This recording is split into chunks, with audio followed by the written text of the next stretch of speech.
ఇక్కడ ఇక్కడ ఇక్కడ కన్ఫ్యూజన్ ఏంటంటే ఓకే విజన్ పెట్టుకోవడంలో తప్పలేదు. ఓకే చంద్రబాబు నాయుడు గారు ఆయన అనుభవంతో ఆయన ఏదో 2047 అన్నారు, మంచిదే. రాష్ట్రానికి 2047 అయినా 57 అయినా పోనీ ఈ జనరేషన్ కాకపోయినా నెక్స్ట్ జనరేషన్ అయినా సరే బాగోవాలి, దేశంలో ఒక మంచి రాష్ట్రం అవ్వాలి. కానీ ఇందాక బాలకోటయ్య గారు మాట్లాడిన మాటలు, ఆయన చెప్పిన అంశాలు దీనికి చూస్తుంటే ఎక్కడ సింక్ అవ్వట్లేదు. మీరు విజన్ తోటి వెళ్తారంటున్నారు, మెగా చక్రం తిప్పుతున్నారు పొలిటికల్ గానీ 29కి మొత్తం అంతా కూడా తారుమారైపోతున్నది.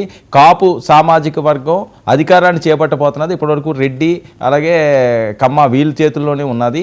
ఒక అద్భుతం జరగబోతుందని చెప్పి ఆయన కాన్ఫిడెంట్గా చెప్తున్నారు. ఏంటి అసలు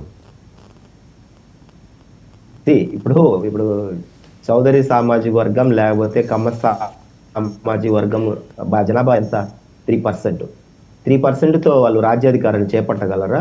సో అది ఎప్పటికీ సాధ్యమైనది కాదు. ఒక వర్గాన్ని ఒక చేపట్టారు కదా, ఓట్లు వేయించుకుంటున్నారు కదా, ఎందుకు చేపట్టలేదు? నేను అనేది ఒక సామాజిక వర్గమే రూల్. ఒక సామాజిక వర్గం కాదు ఇక్కడ, ఆ సామాజిక వర్గం వాళ్ళు మాత్రమే అధికారం వాళ్ళ ఇంటి చుట్టూ తిరుగుతుంది, వేరే వాళ్ళకి ఆ చోటు లేదు. ఆ చోటుని భర్తీ చేయబోతున్నది కాపు సామాజిక వర్గం. దానికి మెగా బ్రదర్స్ అందరూ కూడా ముందుకు సాగుతున్నాడు త్రిమూర్తుల్లా. కానీ అది ఆయన మాట్లాడిన సారాంశం. అదే చెప్తున్నాను. ఇప్పుడు వారి సామాజిక వర్గం వాళ్ళు మాత్రం 27 లేకపోతే 25% ఓట్లు వేస్తే ఆ రాజ్యాధికారంలోకి రారు కదా అంటున్నాను. అదర్ సామాజిక వర్గాలు కూడా మోర్ దాన్ 45%, 50% వస్తేనే వాళ్ళు రాజ్యాధికారంలోకి కూర్చుంటారు. అలా కూర్చోవాలంటే ఇతర వర్గాల వాళ్ళు కూడా ఒకరిని కూర్చోబెట్టాలంటే అందరి సహకారం కావాలి. మేము ఒక సామాజిక వర్గం ముద్ర వేసుకొని వెళ్తాము అంటే అది సాధ్యం. అది ఎప్పటికీ ఏ రాజకీయ వ్యవస్థలో జరిగేది కాదు. 29కు టూ ఎర్లీ. మనం దానికి సంబంధించిన బాలకోటయ్య గారు అంతా ఊహాజనితమైన మాటలు మాట్లాడుతున్నారు అంతేనా? పనులు 5 ఏళ్ల కాదండి, బాలకోటయ్య గారు ఊహాజనితమైన మాటలు మాట్లాడుతున్నారా? ఆయన పరిధి అది.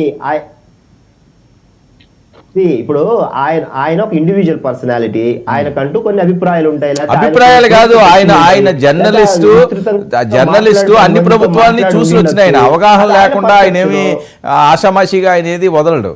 ఏదో లేకపోతే ఇన్సైడ్ ఆయన అంత క్లియర్ గా చెప్పడం నేను అంత ట్రస్ట్ చేసి మాట్లాడుతున్నాను. రాజకీయాలు